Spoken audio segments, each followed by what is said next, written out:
Very very good evening to all of you. तो dear student, index number पे आज हम लास्ट क्लास में हैं और इसमें हम सेंसेक्स बीएससी के बारे में समझेंगे और एनएससी निफ्टी के बारे में हम समझेंगे। बेसिक इसका जो है थ्योरी पार्ट रहता है, इससे रिलेटेड कोई न्यूमेरिकल नहीं है। एक कई बार आपके पास में कमेंट करने के लिए थ्योरी सेशन में कई बार क्वेश्चन पूछ सकता है, क्योंकि आपके सिलेबस में मेंशन था, तो इसलिए इस क्वेश्चन को मैं करवा रहा हूं आपको। क्लियर है? तो रिसेंट के लास्ट के कुछ सालों में तो ये क्वेश्चन देखने को नहीं मिला है, लेकिन फिर भी पार्ट ऑफ द सिलेबस है, सिलेबस में मेंशन है, तो मैं टॉपिक को कवर करवा रहा हूं। तो बच्चे सबसे पहले देखिए स्टॉक एक्सचेंज का मतलब क्या हुआ। तो आप देखते हैं कि कोई भी एक कंपनी है, वो कंपनी को बेसिकली रन करने के लिए कैपिटल की नीड होती है। और बात एक कंपनी की कर रहा हूं मैं कोई एक प्रोप्राइटरशिप की बात नहीं कर रहा हूं, मैं कोई छोटे मोटे दुकानदारी की बात नहीं कर रहा हूं, मैं कंपनी की बात कर रहा हूं जिसमें कि हजारों करोड़ रुपए की नीड होती है उसको चलाने में।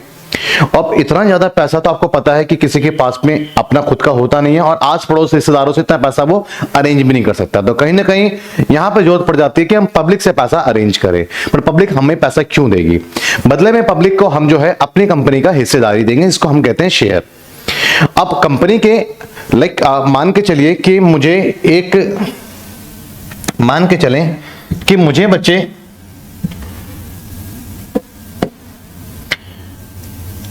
एक शेयर मैंने जो है 10 रुपए का प्राइस रखा। क्लियर है? और इस तरीके से मैं बच्चे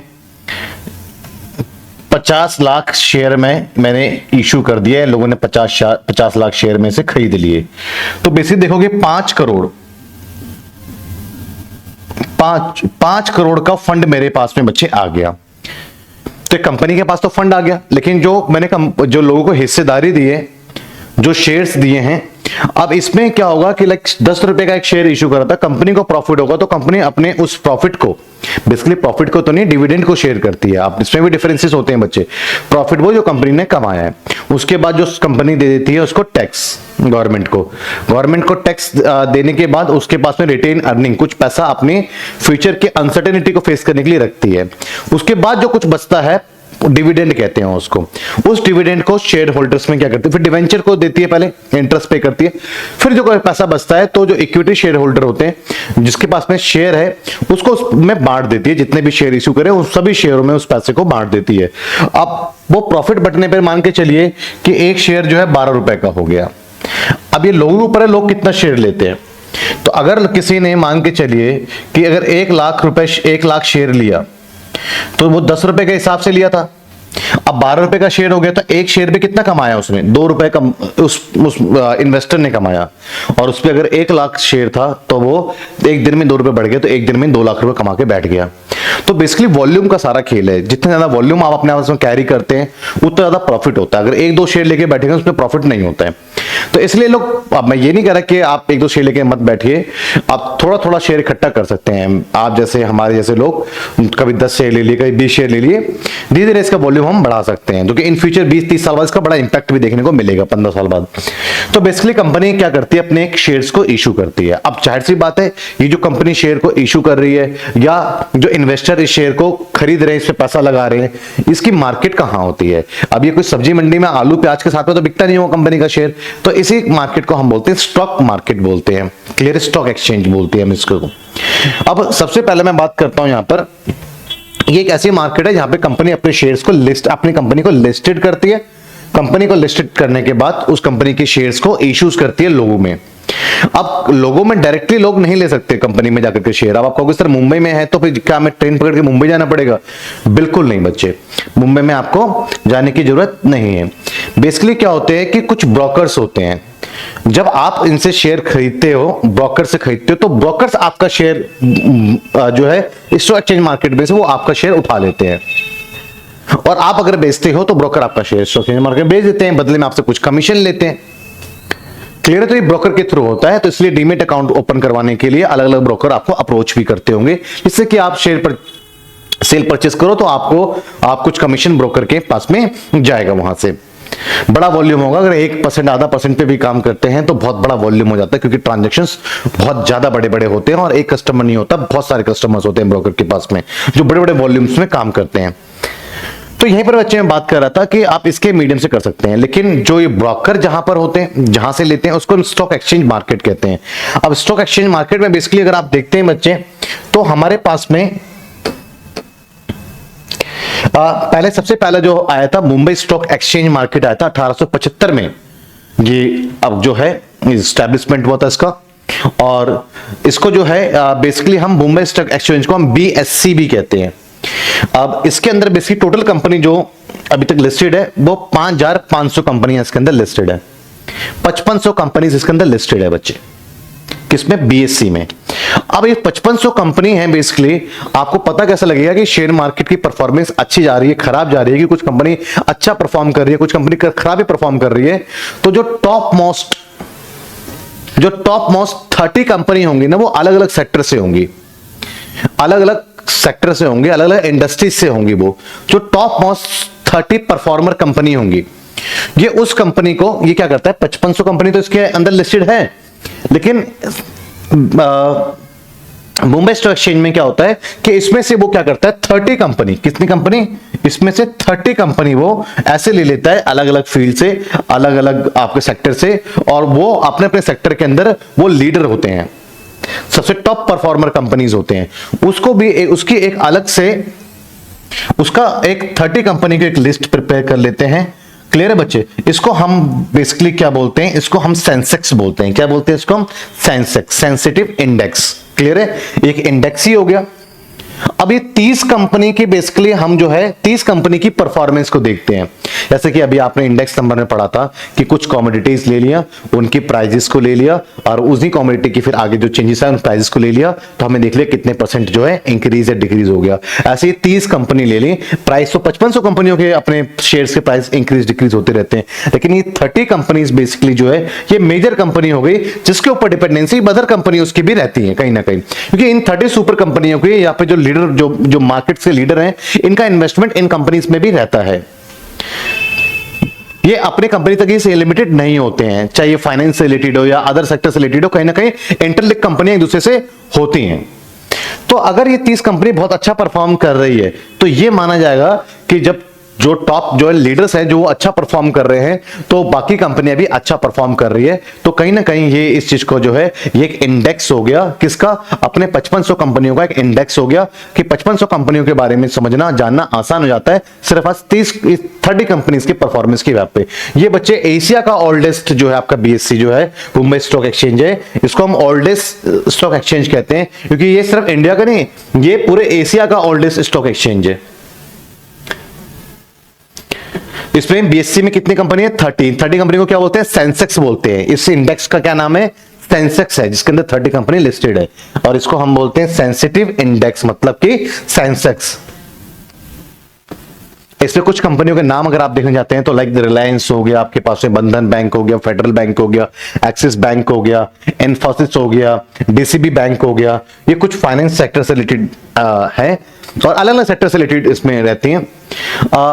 अब मैं बात करता हूं बच्चे NSE की। अगर NSE की मैं बच्चे बात कर रहा हूं, इसको हम बोलते हैं नेशनल स्टॉक एक्सचेंज। क्या बोलते हैं इसको हम? नेशनल स्टॉक एक्सचेंज, जो कि 1992 में ये आया था। क्लियर है बच्चे? तो 1992 में ये जो आपके जो लोगों के सामने आया था, बेसिकली इसने क्या करा था? ट्रांजैक्शंस करना इजी किया था।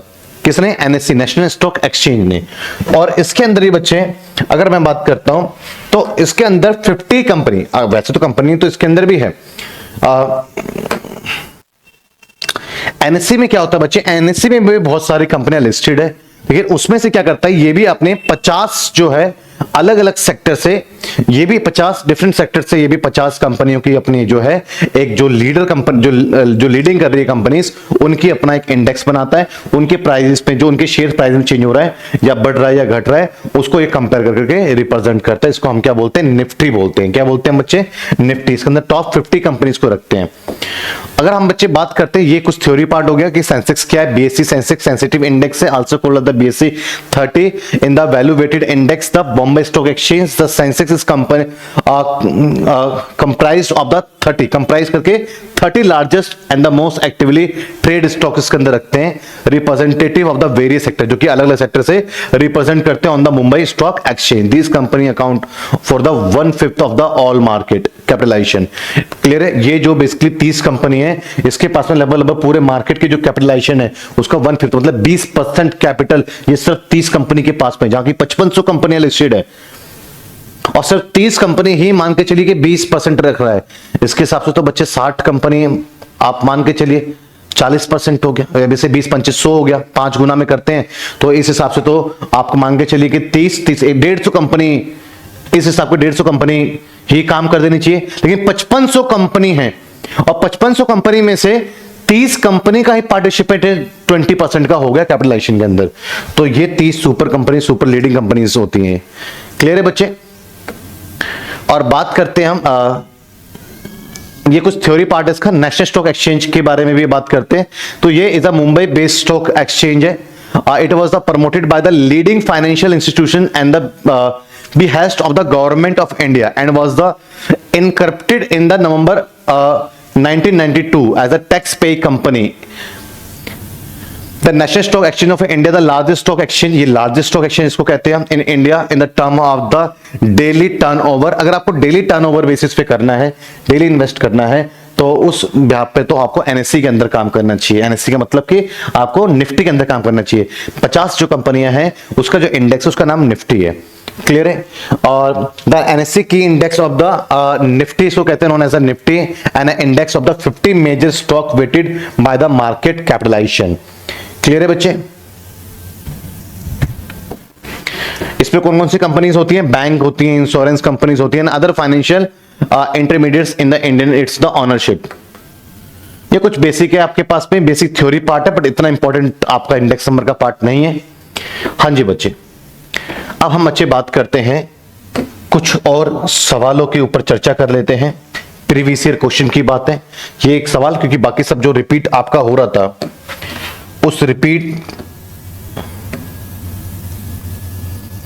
रिपीटेशन में बच्चे सबसे पहले आप इस चीज को देखें कि उस रिपीटेशन में सारे क्वेश्चन रिपीट हो रहे थे। नेक्स्ट क्लास से मैं आपका न्यू सेशन पढ़ाऊंगा, क्योंकि आपको इंडेक्स नंबर में तब सब कुछ रिपीट मिलेगा, कुछ नया मिलेगा तो मैं बताऊंगा। यहां पर अगर आप देखते हैं तो आपके पास में बेसिकली एक क्वेश्चन आपके सामने आया है कि यहां पर आपके पास में a worker in a city of the Patna earns 10,000 rupees per month. The cost of living index of the month of the January 2011 is 160. Using the following data, find out the amount of the spend on the food.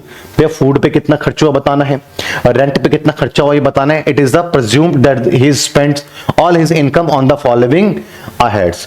तो बच्चे जो है पहले एक worker था जो कि कितना कमाता था, 10,000 रुपए पहले कमा लिया करता था। क्लियर है बच्चे? और the cost of the living index for the month of the January, जो कि जनवरी तक आते आते कितना हो गया 2011 में, ये 160% हो गया। क्लियर है बच्चे? समझ में आया आपको? तो आइए जरा इस क्वेश्चन को पहले आप ट्राई करें, फिर इसका क्वेश्चन को मैं करवाता हूं। हाँ जी बच्चे, ये क्वेश्चन आपका मैं होमवर्क है, ठीक है? एक अच्छा चैलेंजिंग क्वेश्चन आपको दे रहा हूं, 1-2 दिन मेहनत करना, करके देखना, फिर इस क्वेश्चन को मैं सॉल्व करवाऊंगा, ठीक है? अब देखिए बच्चे, the consumer price index has increase from, जैसे कि एग्जांपल है कि जहां पे पहले 150 हुआ करता था, अब वो कितना हो गया, 350 हो गया over the year from the 2010 to 2014, 2010 में। अब 2014 में कितना हो गया बच्चे आपके पास में, 350 हो गया। Mister A was earning 20,000 rupees, ये पहले अर्न करता था कितना, 20,000 rupees. In the year 2010, what should be the increase in his salary to enjoy the same standard living 2014? उसके सैलरी में कितना इंक्रीमेंट होना चाहिए? क्लियर है? वैसे तो हम कहते हैं कि कंज्यूमर प्राइस इंडेक्स फॉर्मूला तो उसका ये कहता है, जनरली मैंने क्या सिखाया आपको, मैंने तो सिखाया कि अपना वैल्यू देखो कब का है, ये 20,000 कब का वैल्यू है, 10 का, तो जब का वैल्यू है उस पीरियड के इंडेक्स से डिवाइड करो और जिस पीरियड का चाहिए उस पीरियड से मल्टीप्लाई करो, 2014 का आ जाएगा। बट आपको क्या करें, इंक्रीज कितना करना चाहिए, ये नहीं करें 2014 में उसको कितना कमाना चाहिए उसी स्टैंडर्ड लिविंग को मेंटेन करने के लिए, कह रहा कितनी उसकी आय में बढ़ोतरी होनी चाहिए। तो सिर्फ आप बढ़त से मल्टीप्लाई कर दो तो कितना बढ़ना चाहिए, 150 से 350 पर पहुंच गया है, सेम स्टैंडर्ड ऑफ लिविंग को मेंटेन करने के लिए। तो बेसिकली कितना बढ़ गया यहाँ पर आपके पास में 200 बढ़ गया। तो आप यहाँ पे अगर 350 से मल्टीप्लाई करेंगे तो 2014 में करोड़ल उसको इतना रुपए चाहिए उस लिविंग स्टैंडर्ड को मेंटेन करने के लिए। अगर आप 200 से मल्टीप्लाई करेंगे तो जो पहले कमा रहा है उसके अंदर इतना ज्यादा और कमाने की जरूरत है उसको। तो मेरे को तो इंक्रीमेंट पूछा तो मैं 200 से मल्टीप्लाई करूंगा, वैसे आप 300 से 350 से भी कर दो, बाद में डिफरेंस ले लेना आप 20,000 रुपए से, तो कोई फर्क वैसे भी नहीं पड़ता है। तो सॉल्व इसको करेंगे आप तो 5 चुक 20, 5 थिया 15 और इसको 80 4 बटा 3। नहीं तो इसको फॉर्मूला में कैसे हम लिखते हैं, इसको लिखेंगे हम कंज्यूमर प्राइस इंडेक्स,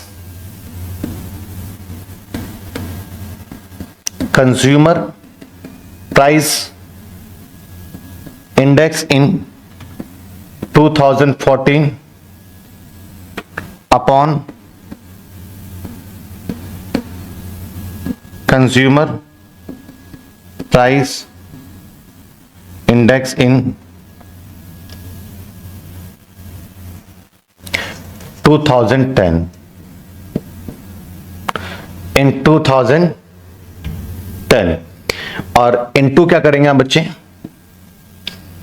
इनटू में आप, क्योंकि आपके पास में बेसिकली कब का दिया हुआ है, सॉरी 2010 का दिया हुआ ना, यहां पे गड़बड़ होगा, ठीक है। इनटू में आपके पास में जो इनकम है उसकी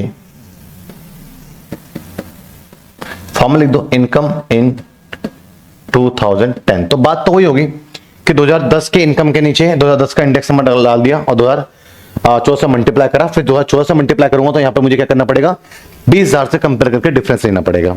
क्लियर है बच्चे, समझ में आया? तो ये क्वेश्चन में आपको फॉर्मूला, आपको पता है कि क्या करना है, इसको देख के फॉर्मूला बना दो। बेसिकली ये क्या है, ये क्या है, ये कंज्यूमर इंडेक्स है आपके पास, ये तो खैर नहीं है, ये इंक्रीज इन कंज्यूमर इंडेक्स है।